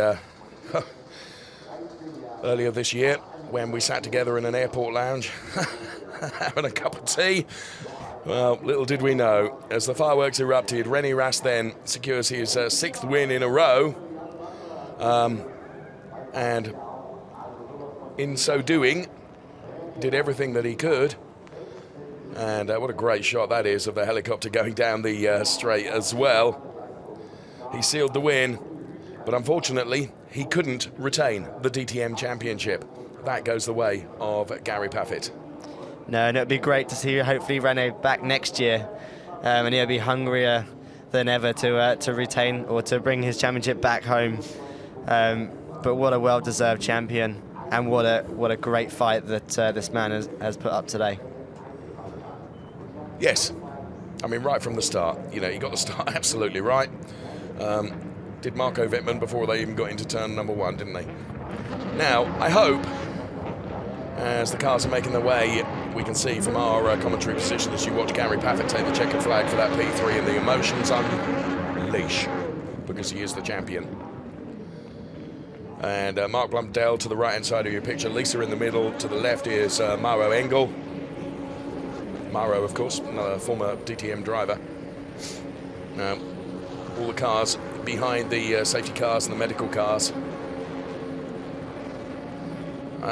Part of me wants Gary to turn left now and go and do a load of donuts. Oh, I think he's going to... I think he heard you. Come on, Gary. Come on, Gary. All those fans who he thanked earlier on for all the support that they have given him. Here he goes. Right, engage first, dump the clutch. No! No. First of I all... thought he was going to do some baking.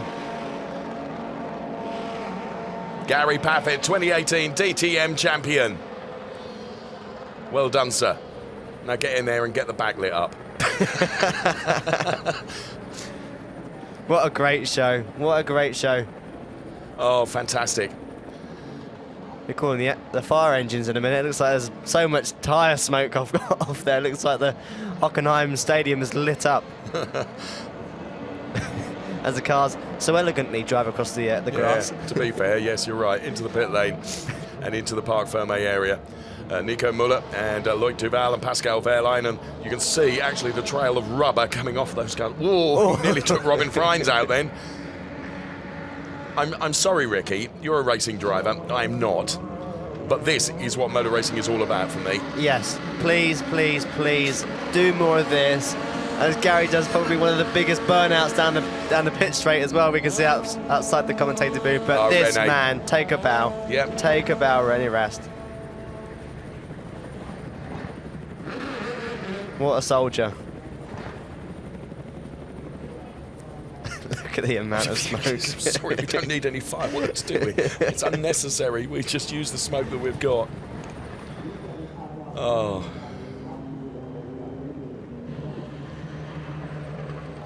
And here is the champion. Steady on. Oh. Gary Paffett, DTM champion. Adds another championship to his tally in a glittering career in DTM. Well done.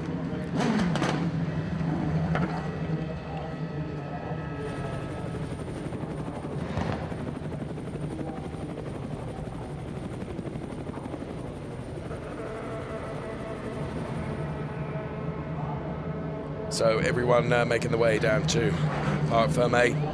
Congratulated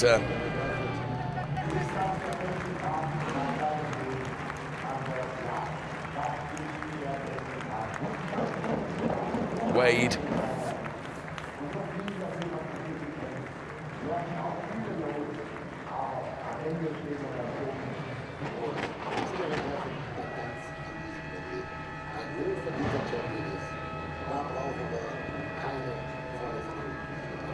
Finding it difficult to speak, you know. I'm so thrilled for him. I really am. There's Marco Fitmin. Feel a bit for him. He's P2 is going to be a bit overshadowed, isn't it? Sorry, Marco. And there's the race winner. René Rast pulls up into his grid box. At last. They've been out showboating. But deservedly so, the outgoing champion.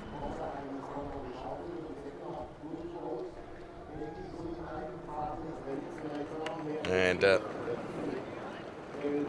congratulations there. There's Mark Blundell, former Formula One star, of course. You go on.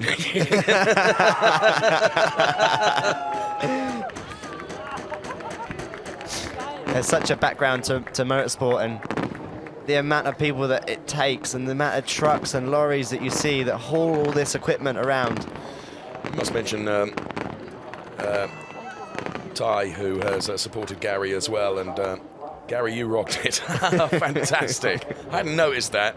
Yeah, Ty, who has been an ever-present in the paddock, supporting Gary for years and years and years. I don't think he's here this weekend. I certainly haven't seen him, but well done. Your boy did it, mate.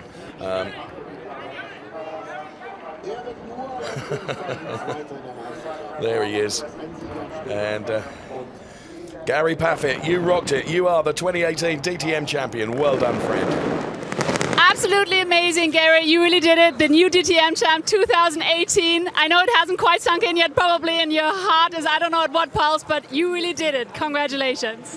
Yeah, I don't know what to say. I mean, it's incredible. I mean, it wasn't the best race we've ever had, but you know, we were kind of in control. I was trying not to make any mistakes. We were quite safe, but just the feeling at the end was incredible. I mean, yeah, René's been getting closer and closer, and the pressure's been getting on, but the team have been calm, you know, and we've got the job done. And the team, we all really deserve this. You know, we've been worked so hard, and Mercedes has been with me for so long, and we've worked so hard for this, and it's not been easy the last few years. Today, the team have been amazing this year, so this is for everyone in the team. Congratulations, Gary. You did everything right. Wow. Yeah, so our new DTM champ 2018. Back to you. Yes, well done, Gary Paffett. Super slow-mos of the top three then. René Rast, race winner, outgoing champion, of course. Did everything he could, and as I say, has broken records as well, because he takes his 6th win in a row. That's extraordinary, and look at the immense respect between the two drivers. That is lovely to see, and it's not always a given, Ricky, is it? No, it can be really, really difficult to stay friendly with your rival, especially when they're your enemy at the end of the day, and you want to try and beat them, and at the same time, you know, you don't wish bad luck on anyone, and it's great to see at the end of such a hard-fought championship that the two guys can shake and give each other a bit of bromance and a bit of hugging. Hug it out is always the best way, that's what I've heard. Hug it out. Okay, 255 points is enough for Gary Paffett to win the championship. René Rast second in the championship on 251, and Paul DiResta takes P3 on 233. So there is our new champion, Gary Paffett then. He is offered congratulations from everywhere. And, of course, we'll have two podiums. We'll have the podium for the race and then the podium, of course, for the championship as well. There is Marco Fitmin, who, let's not lose sight of the fact, took P2 in the race. And after the setbacks that he had yesterday, did a very, very good job indeed. And he, too, offering his congratulations to this man, Gary Paffett, then, the 2018 DTM champion. As you said, the team the team haven't bowed to the pressure either, Ricky, and that's critical, isn't it? Everyone around you has to keep a cool head as well. Yeah, it's really difficult for everyone involved in the championship. Like you're saying, there's so many people. There's hundreds and hundreds and hundreds of people that, you know, Gary could stand up there and try and thank, but when you then deliver the results that are needed and everyone pulls together as a team, this is the result that you get. And, you know, he's really has put his heart on his sleeve when he's been racing out there. He's had some of the best battles and best fights with your likes of Timo Glock that we had at the start of the season, and he's just carried it through all year and been like a pit bull in there. Yes. And just never given up. There's Uli Fritz. He was just congratulated, incidentally, by Arno Zenzen and Hans-Werner Aufrecht, former chief of DTM, of course. And Klaus Ludwig is there as well.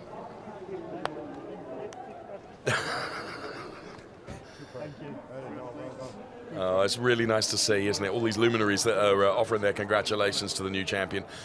And there's Ollie Kaffenstein, who is PR for Mercedes-Benz DTM. And really, really good to see. Really thrilled, really thrilled. One more time. It's a nice play on words, isn't it? So René Rast then will go to the top step of the podium for the race.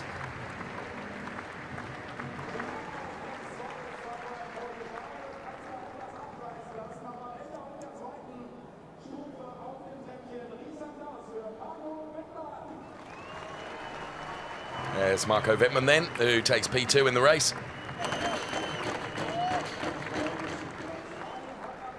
Of course, taking P3, the crowd is going to erupt now, because P3 is enough to deliver the championship. Oh, listen to it, Ricky. Epic, absolutely epic. These are moments which he will cherish for a very long time, and it's a shame that we're seeing him move on to Formula E, but it's great that he's going to have a new challenge that will await him.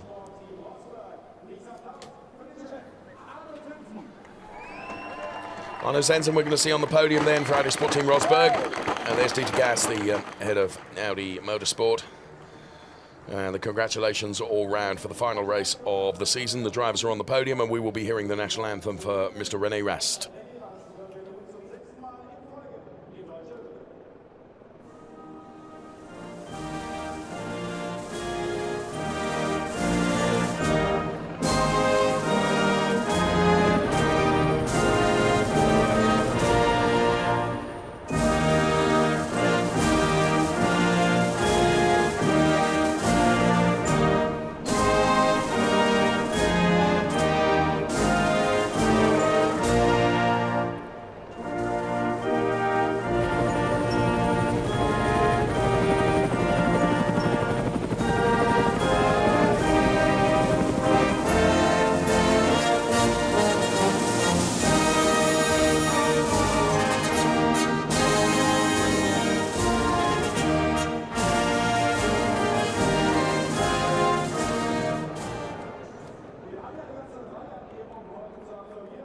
So the anthem plays out then. And it is trophy presentation time for the race. As we get a replay then of the fireworks going off as P1 and P2 cross the line. So Leopold Prince von Bayern then making the winner's trophy presentation to René Rast. 6 wins in a row, that's unheard of. Absolutely amazing. If only they had one more race. That's what René would be going, oh, if we just had one more race on the calendar. Carl Wendlinger then, former F1 and DTM driver, of course, makes the team's presentation to Arno Zenzen.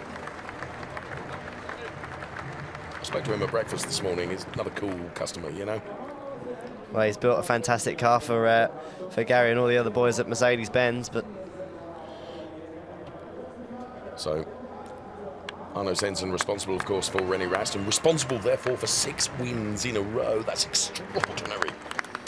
Absolutely extraordinary. So, Marco Wittmann receives his trophy, and now it's time for Gary Paffett from Dieter Gummer, the Lord Mayor of Hockenheim, to present the P3 trophy. Now, that's not the important one. It is, because that's the one that will give him the big one. That's the one that sealed the deal for him, that's right. Yeah. Yes. But it'd be an emotional one, I think, when he takes the championship-winning trophy. So they'll all get together for the photos. It's quite a good rehearsal, actually, isn't it? To see how they get a bottle of champagne now to practice, and then they get a really, really, really big bottle, bottle of champagne for the second XXL. I soaked René. Yeah, to heck with it. We're not going to wait for the championship podium. We're just going to slaughter him now. Oh, wonderful stuff. Wonderful stuff. To be fair, Ricky, you and I, we've sat together on a number of races this season. We started right down the back of the neck. That is the worst thing that anyone can do to you. Yeah, he's going to stink at the after party tonight. We started the season together, and I think both of us knew after we saw the races that we saw at the opening weekend that it was going to be a good season, and it has been. We've seen some extraordinary racing, and there, of course, a very disappointed Paul DiResta, who's Hans-Werner Alfrecht talking to him, and Uli Fritz also trying to console him. Nothing he could do, was there? You know, qualifying wasn't good to him, and that was always going to be difficult.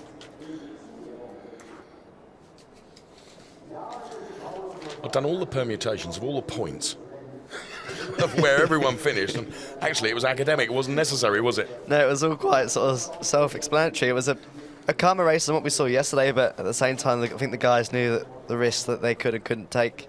Yeah. And I think the majority of the work was done yesterday and today, and it was an important qualifying session, I think, today, to ensure that he was out of the way of the battle that was taking place today, as we see these slow-mos. Gary, you rocked it, mate. Certainly did. He certainly did. Good lad. And we've seen both sides of Gary's emotions, haven't we? The frustration and the anger that boiled over yesterday, and then the abject joy today. It's an emotional roller coaster, isn't it, racing? Yeah, of course it is. It really is. 1 minute you're on cloud 9, and then the next minute you're sort of down in the dumps. And it can change like that from race to race, particularly in DTM. Well, here's a confirmation of the final result of the race. René Rast taking the win from Marco Fitmin and Gary Paffett. Then it was Nico Muller, Robin Freins, Bruno Spengler, Augusto Farfus, Philipp Eng, Joel Erikson, and Timo Glock rounding out the top 10. Then it was Mike Rockefeller, Lloyd Duval, Edo Mortara, Paul DiResta, Danny Unkadea, Lucas Auer, Jamie Green, and Pascal Wehrlein. Didn't lose any cars out of the race at all. All completing the entire race distance. And there, says it all really, doesn't it? Some brilliant images of our new DTM champion. Not too impressed there, I don't think. In the driver's standings then, it's 255 points to Gary Paffett, René Rast on 251, P2 in the Drivers' Championship.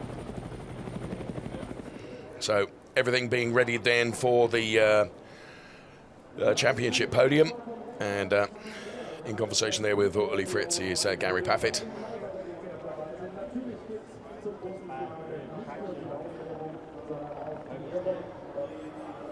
And there, Mr. Hans-Werner Aufrecht in conversation, and we are waiting the podium to come for the championship for 2018. There is René Rast.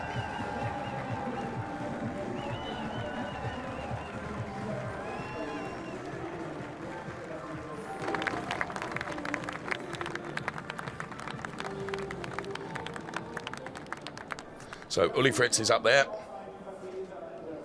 As we have fresh bottles of champagne now on there. Did you check, are they the XXL size? We'll find out in a minute. They'll certainly be shaken, not stirred.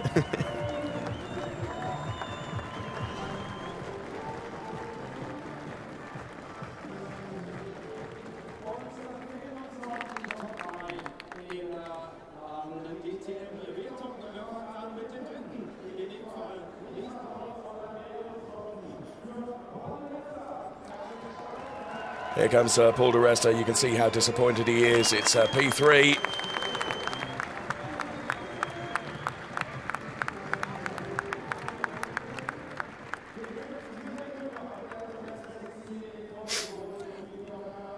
So near, yet so far, Ricky. What a fight he put on. What a fight.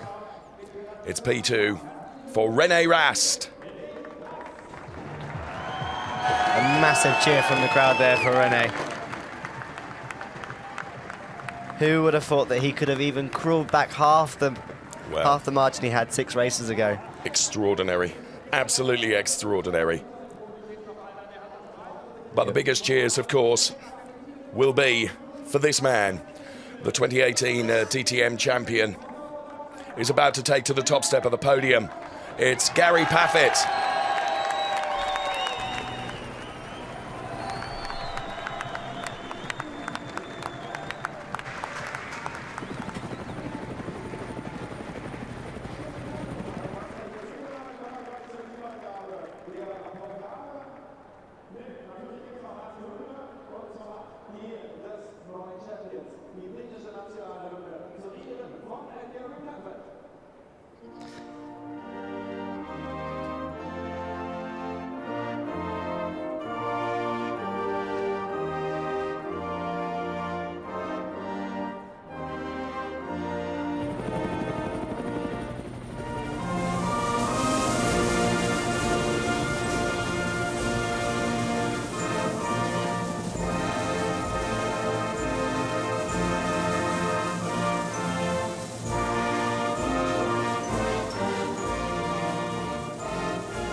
So there you have it, Gary Paffett, the 2018 DTM champion, as the national anthem of Great Britain plays out.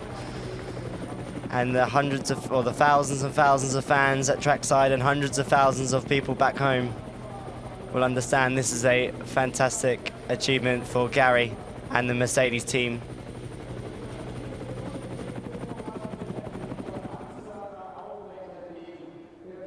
As the Manufacturers' Championship trophy is presented.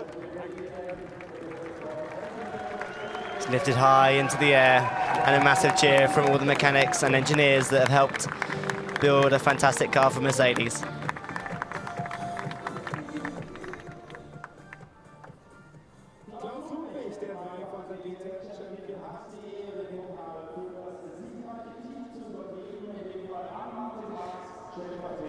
Klaus Ludwig will give the DTM's Teams Championship trophy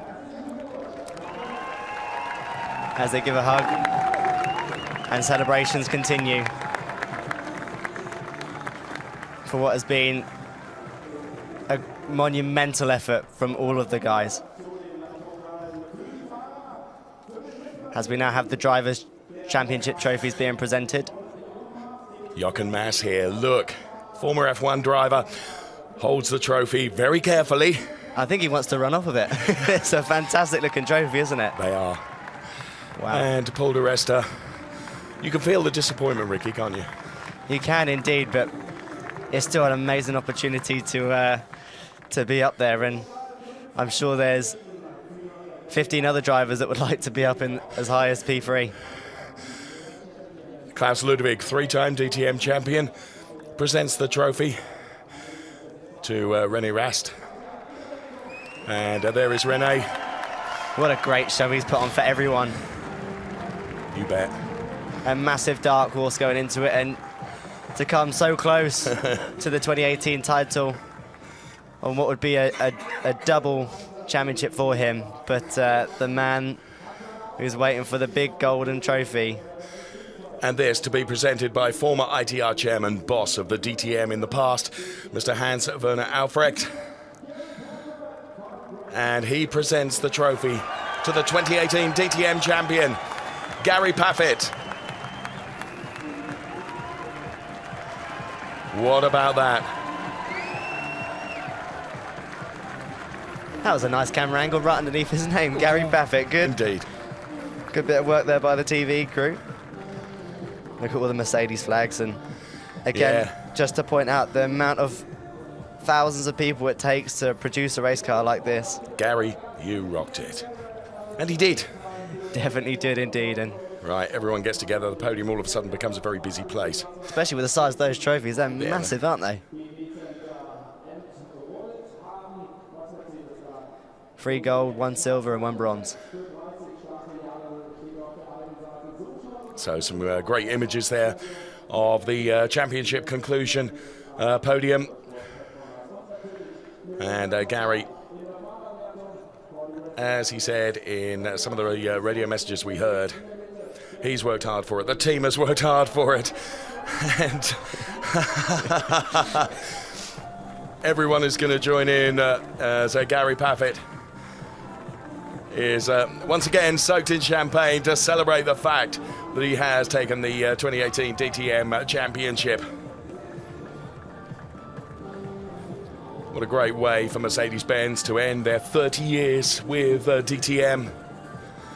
And let's not lose sight of the fact, Ricky, it's a great shame to see them go. But in so doing, we have a very exciting time coming up in 2019 as well.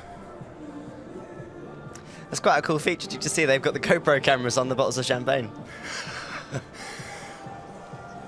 So from Ricky Collard and from myself, thanks so much for being part of DTM 2018. We can't wait to see you in 2019. Here's Verena. What a nail-biting season. What an amazing season 2018. And we have a new DTM champ, Gary Paffett. And the emotions here are just running wild. It's been a crazy year. And thank you guys for joining in. And we hope to see you next year at DTM 2019 then. So here are the highlights. Enjoy and see you next year. Bye-bye.